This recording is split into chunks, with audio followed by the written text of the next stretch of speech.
HighBridge, a division of Recorded Books, presents When an Adult You Love Has ADHD, Professional Advice for Parents, Partners, and Siblings, by Russell A. Barkley, Ph.D. Read by Mike Chamberlain. Preface. This book is the culmination of a lifetime of experience with attention deficit hyperactivity disorder, ADHD, in children and adults. That experience constitutes my professional career as a clinical neuropsychologist. For more than 40 years, I've been engaged in clinical work, research, consulting, and teaching concerning ADHD. But just as important to the purpose of this book are all of my experiences growing up within a family in which ADHD was present, both in my immediate family and in a number of relatives. In particular, ADHD greatly affected my fraternal twin brother Ron, whose life was tragically ended at the age of 56, in no small part due to his disorder, among other disorders. Compounding this tragedy for our family was the more recent suicide of my nephew Ethan, who was Ron's son. Ethan impulsively took his own life in August of 2013, just before his 30th birthday. Ethan also had ADHD, among other psychological difficulties. The preparation of this book was therefore not just a professional project, but a personal one for me as well. That lifetime of personal family experiences lends a landscape-sized background of tone and coloring to the information presented here, more than in any other book that I have written. I want to share that professional and personal knowledge about ADHD with others who are parents, siblings, partners, or close friends to a loved one experiencing adult ADHD. 1. What you need to know about adult ADHD. Chapter 1. How to tell if a loved one has ADHD.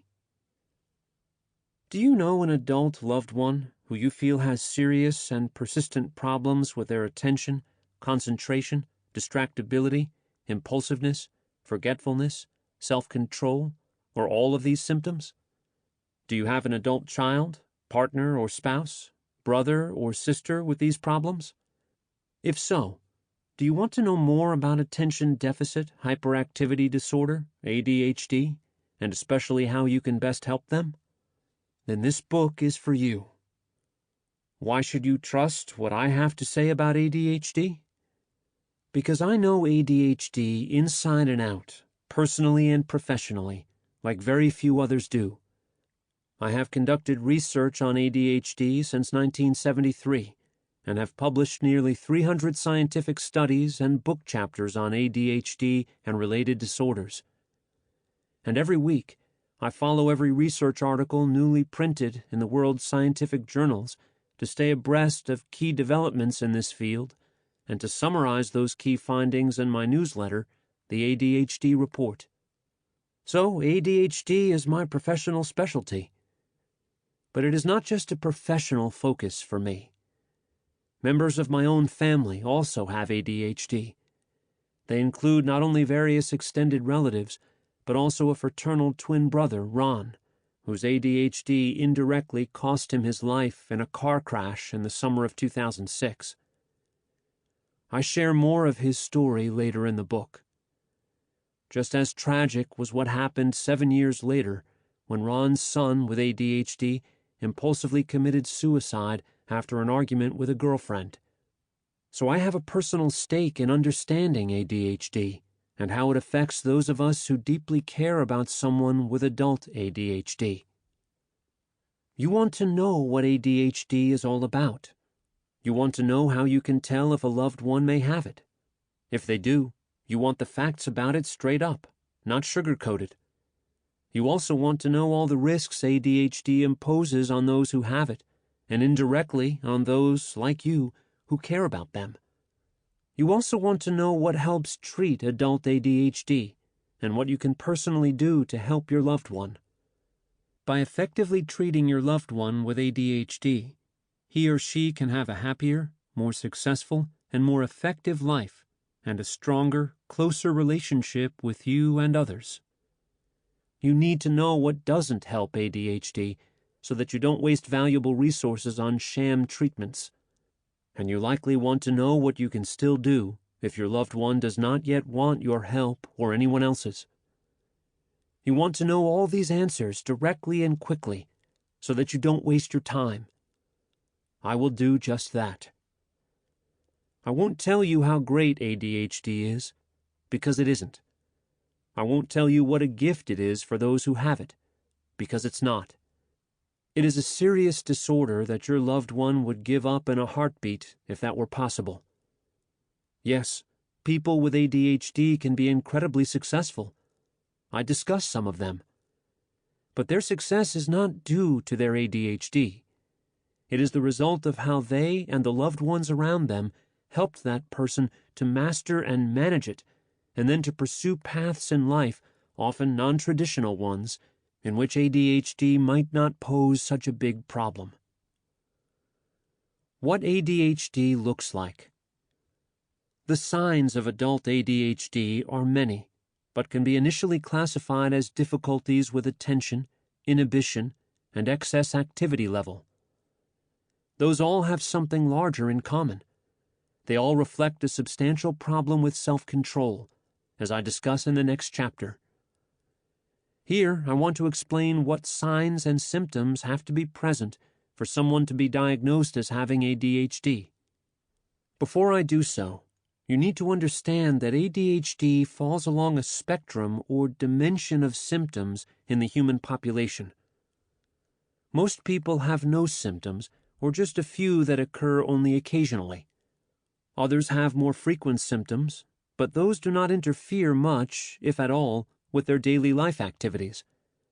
Think of them as having an ADHD-like personality. Talkative, outgoing, occasionally impulsive, sometimes distracted, and active. But when the degree of those symptoms reaches a level of severity and frequency where they interfere with effectively engaging in major life activities, such as work and education, the person now can be considered to have the disorder of ADHD. Yet even among those with the disorder, their symptoms and impairments can also vary in severity from mild to severe. So ADHD isn't like pregnancy, that you have or don't.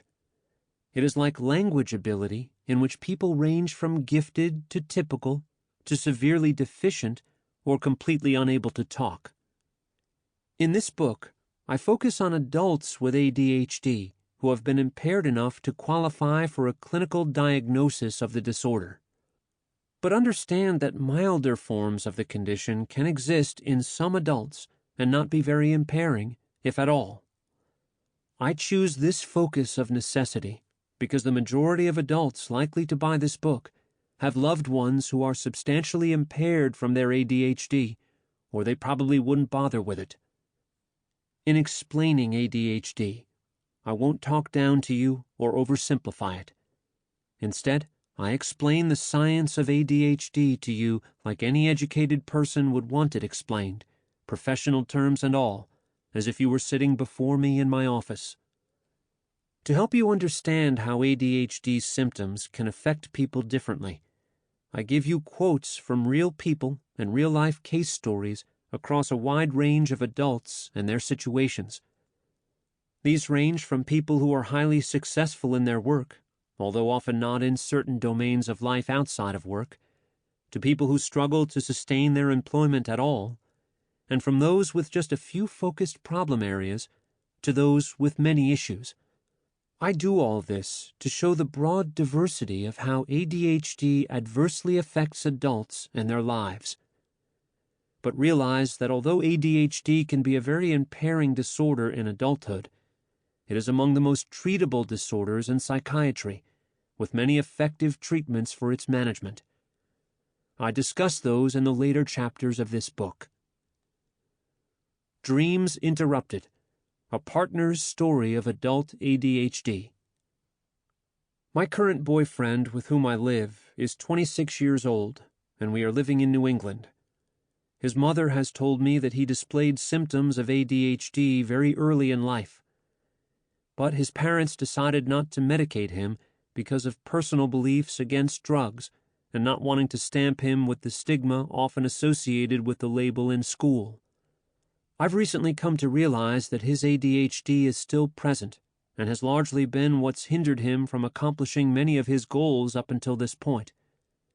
Yes, he has had some small successes, but as a whole, he does not feel like he is on the same level as his peers, either when he was at school or now in his line of work.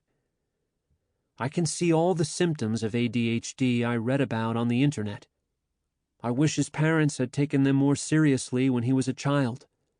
Maybe then he would have been treated earlier, and so might not be having so many difficulties. As a child, he paced endlessly about, his mother told me, and as far as I can tell, he still does.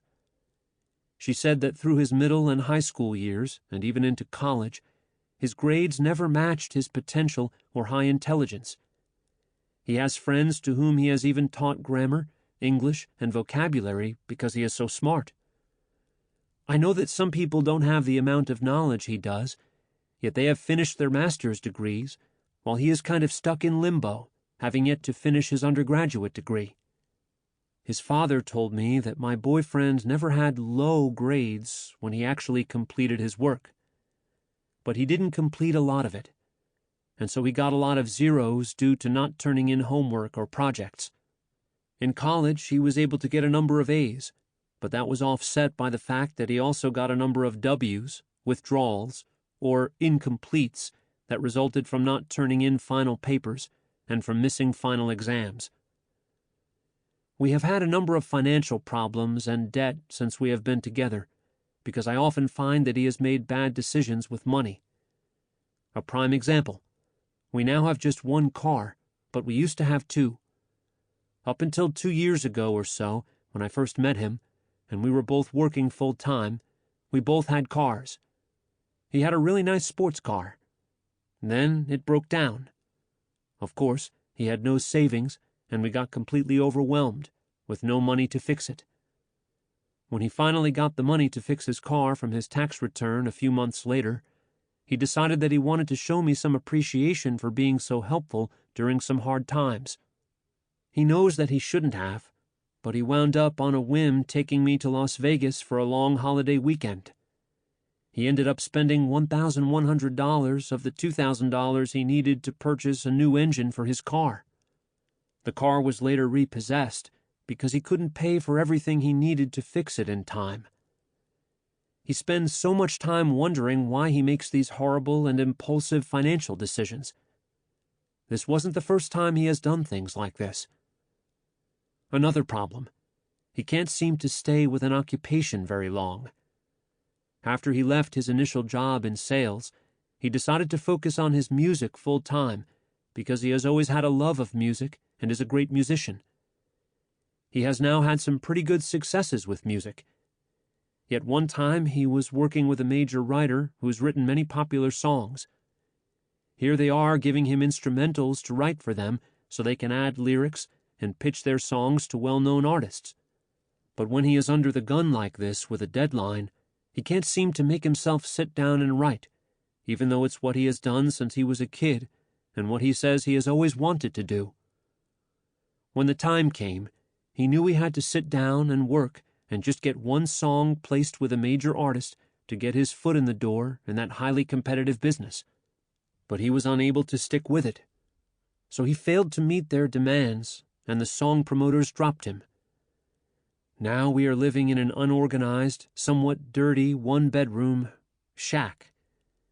He keeps telling me that we deserve so much more. I am younger than he is by 3 years, already finished with school and college, and now want nice things in life. I really think that he should be able to motivate himself to work better and give us so much more. But he can be so unfocused, and he just doesn't seem to be able to plan for the future or think things through. While he considers himself to be a songwriter, and it's always been his passion and what he excelled at, he has also tried lots of other activities, none of which he sticks with for very long. His mother told me that in school he played baseball, basketball, tennis, and clarinet, and he still plays piano. He then transferred to a high school for the arts and focused mainly on both ballet and vocal music. He even danced in a ballet company for a few years while in school. There he was in student council and even thought about pursuing law for a while before he decided he wanted to go to college for art, which he did at first. Along the way, he has taught himself computer programming and even spent a few months making an app for a major internet company. But he also pursued videography, has been a DJ, has toured with bands on the weekends, has done some video editing for others, and occasionally does some song mixing and music producing. Despite all those different career potentials, he is currently doing wedding photography, just trying to make a living before we lose more than we have.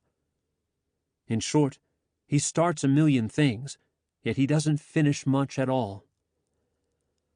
I've also found that he is unable to mute emotions at times.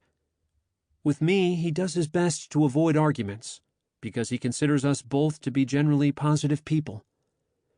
However, if I push him about an issue in our relationship or about his projects too much, he ends up yelling and goes on a whole rant in which he keeps asking me why I have to go and ruin everything. He wants to know why we can't just be happy the way we are. Eventually, he does start calming down, maybe even faster than most people who would get so upset. One thing that annoys me is that he constantly interrupts me while I am working at home or at my office. It's because he can't deal with it being too quiet in our home or being alone for very long. Another thing he does that can be irritating is that he is always pacing, shaking his leg, and literally pulling out his hair. A few years ago, before he met me, he was dating a girl who had just finished her PhD in sociology.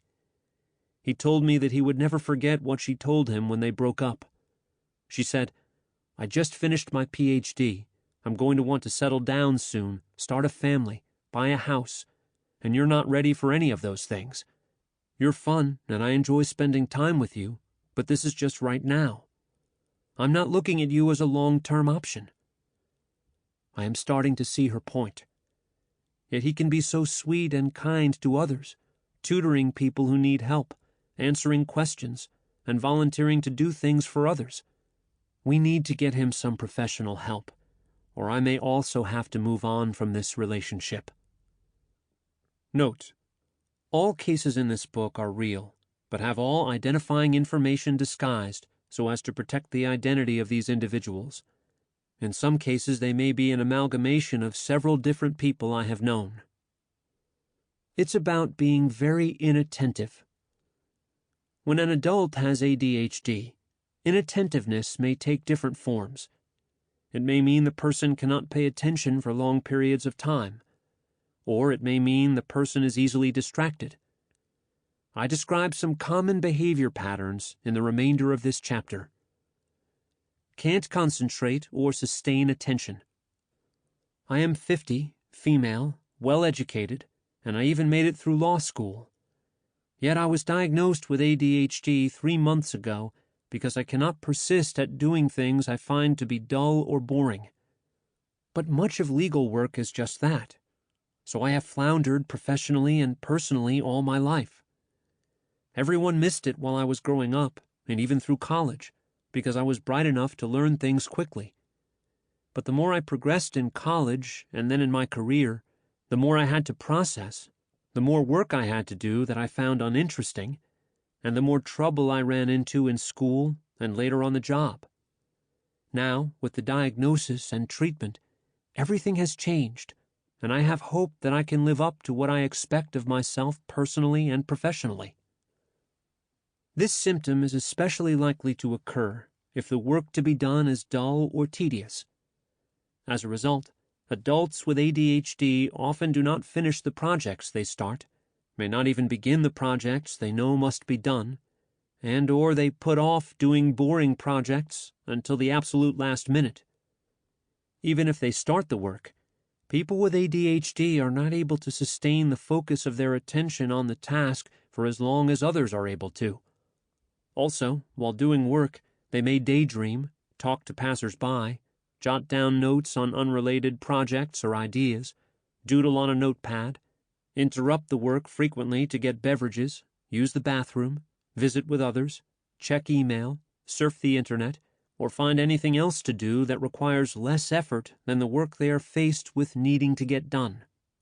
They may often report not being able to think about work or other boring but necessary ideas for very long before more interesting ideas pop up and cause them to divert their thoughts to other, more pleasant ideas. Easily distracted. My wife will be talking to me, but she can get so easily distracted, even by other thoughts, that in the middle of our conversation on one topic, I can see her mind go, psst, as her thinking jumps the rails, and off she goes to some other track or tangent. When work or some other boring activity must get done right away, the adult with ADHD often finds other things around them to be highly distracting. These are usually events, sounds, or even the actions of others, or anything else that is off task and not relevant to the goal or project at hand. But the adult with ADHD can't ignore them like you can do. Adults with ADHD find it hard not to think about, react to, or otherwise interact with this distracting event. The interruption or distractor may cause them to think about ideas that have nothing to do with the work needing to get done. It can also cause them to start talking about the distraction when it has absolutely nothing to do with the project at hand, and it may even lead them to change their behavior so they leave the task or situation and shift to interacting with the distracting person or event. All this leads the adult with ADHD to be off task a lot of the time. If it is a solitary activity that has to get done, it causes him to take far longer to accomplish it than others typically require. At other times, he simply doesn't finish the work at all. His powers of sustained attention are so weak and fragile that many interruptions or distractions that others would find easy to ignore will overpower his weak concentration so that things just don't get done.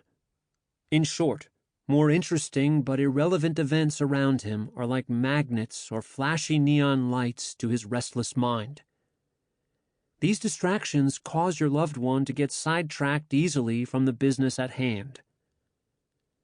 It's about poor inhibition, impulsiveness. My adult son has made many impulsive choices about money. On one occasion with a girlfriend, he impulsively spent $450 a night on a 3-day romantic weekend in an expensive hotel in New York City when he knew his rent was due the next week and this money was needed for that expense. Adults with ADHD are often impulsive. They typically show a rather stunning quickness or rush to judgment when making decisions. They give short shrift to thinking through their ideas for the best ways to do something. And they don't think about any later problems their plan of action may create. Acting on impulse, adults with ADHD think, say, and do things with far less regard for the consequences that may be associated with those actions, both now and later, than would others. The adult with ADHD is just responding on autopilot at the moment to his initial feelings about the choice, conflict, or other decision to be made. Her behavior is reactive, usually based on some whim, not thoughtful action based on deliberation. Sometimes this impulsiveness can seem exciting and fun, such as making spur-of-the-moment decisions while on vacation about fun things to do next. Yet most of life is not spent on vacation. The consequences for making a too-quick decision about more weighty matters in life than mere entertainment can result in far more serious consequences. Adults with ADHD are usually not monitoring themselves and what they are doing, but instead, like the Nike slogan, they just do it. They sometimes realize after the fact that what they have said or done was a huge mistake, one they are likely to regret. So they may eventually say they are sorry, wished they had not said or done what they did, and hope to try to do things better the next time. Yet that is little consolation to others when the adult with ADHD keeps doing or saying such impulsive things repeatedly. It may also involve being hyperactive. People with ADHD are often far more active and restless than others, especially if they are in a boring situation. This is certainly even more true for children with ADHD, who are described as constantly on the go or acting as if driven by a motor. But it is also true of some adults with the disorder. More fidgety, restless, or active. I married my best friend last April. He is a builder, so I didn't think anything about how active he always seemed to be. We had never lived together, and being as each of us had always rented a room in homes, there wasn't any opportunity to hang out except in the general community.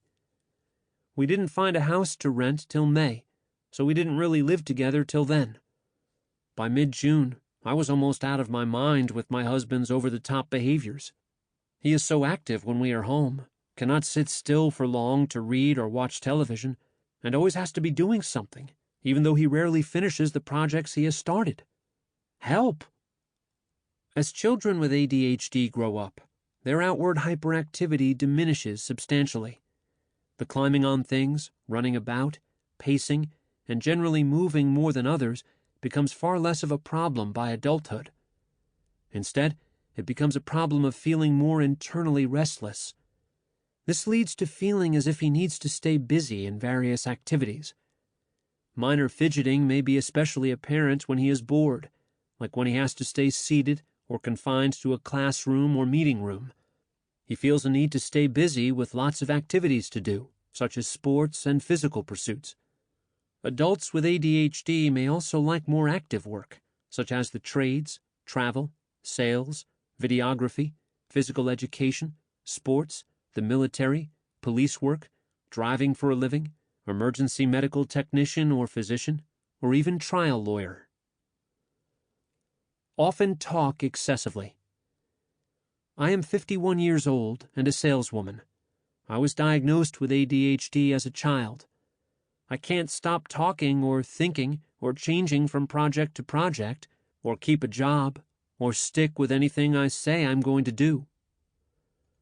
Although this is not always the case, adults with ADHD often cannot stop talking in the presence of others, or even when alone. Some can speak so much that it seems their mouth is just a vehicle for expressing the constant stream of thought in their consciousness. Yet what she may be saying is often pointless. Or it is only tangential to the topic at hand, if there even is one, instead of making a direct, brief, coherent, and compelling point. Along with their striking talkativeness, adults with ADHD show an apparent disregard for what anyone else may have to say in a conversation. Thus, they come off as verbally domineering, self-interested, and insensitive to the views of others. They emit just a one-way stream of verbalizations. The give and take, that important mutual inquiring of each other in typical conversations, is rarely respected. Sharing and turn-taking occur far less often in the verbal exchanges or social behavior of an adult with ADHD. Instead, one typically hears just a one-sided barrage of pointless verbiage. One can literally not get a word in edgewise. The minute one tries to utter even a single syllable, the adult with ADHD is off to the races, reacting to it with her own incessant chatter. The adult with ADHD frequently interrupts others or intrudes on others who are having a conversation. This is often seen as an unwelcomed hijacking of the discussion. In response, others start peeling off from the conversation to find different people with whom to have a mature and truly reciprocal talk. Or they simply try to get away from the verbal stickiness of the adult with ADHD. Surprisingly, in contrast to this excessive speech, the adult with ADHD will suddenly be at a loss for words and ideas when she is put on the spot with an immediate question or demand that must be answered.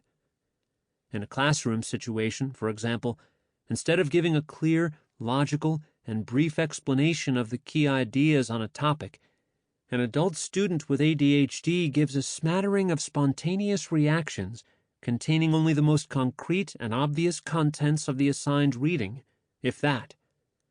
His explanation is often halting and involves lots of delaying tactics or other ploys, such as uhs and likes, to buy time for thinking, and he often misses the plot, crux, or deeper meaning of the reading material.